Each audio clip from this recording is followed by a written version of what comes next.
Have you recently started thinking that you may have prolapse? Or did you recently get diagnosed with prolapse? Either way, choosing the correct option can be difficult and overwhelming. My name is Candice from ELITONE, and I am going to do a quick breakdown for you of the various treatment options so that you can make a more informed decision for your health.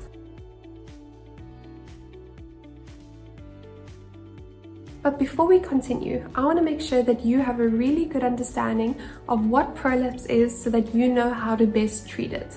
Prolapse is when weakened pelvic floor muscles allow the pelvic organs such as the uterus, the bladder, and the rectum to protrude into or below the vagina.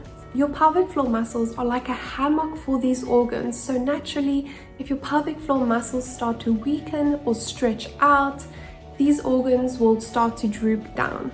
They didn't tell us about that in school, did they? You get different types of pelvic organ prolapse as well as different stages. Pause the video to see a summary for both.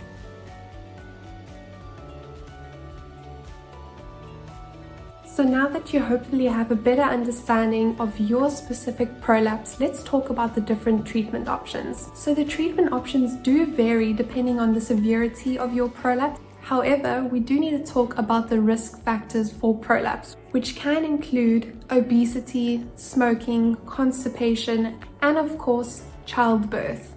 In the first two stages of prolapse, you will find that doctors will recommend strengthening your pelvic floor muscles with kegel exercises. However, the only problem with that is that 1 in 3 women do these incorrectly and they don't do them sufficiently enough.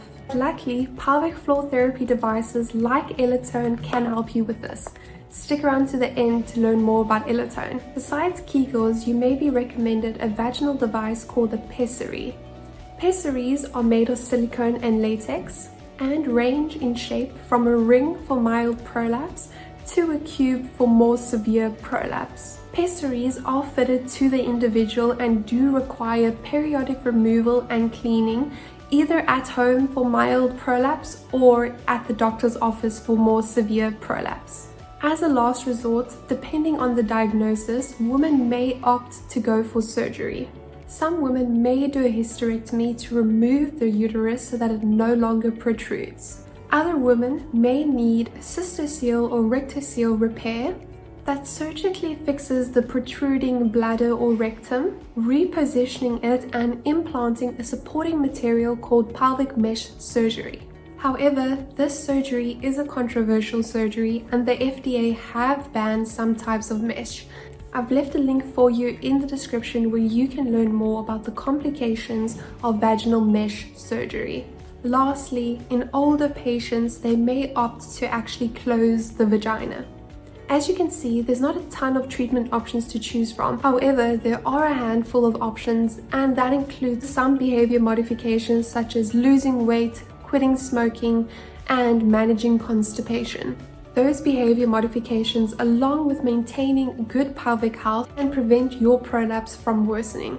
As previously mentioned, for the first 2 stages of prolapse, doctors may recommend Kegel exercises. If your doctor has recommended that you do Kegel exercises, you may find ELITONE very helpful because ELITONE does your Kegels for you longer and stronger than you can do on your own. You can find more resources to help you make an informed decision about your treatment options and to learn more about ELITONE as a treatment option at the link in the description. I hope you found this video helpful, and please don't hesitate to ask us any questions in the comments and we'll get back to them as soon as possible.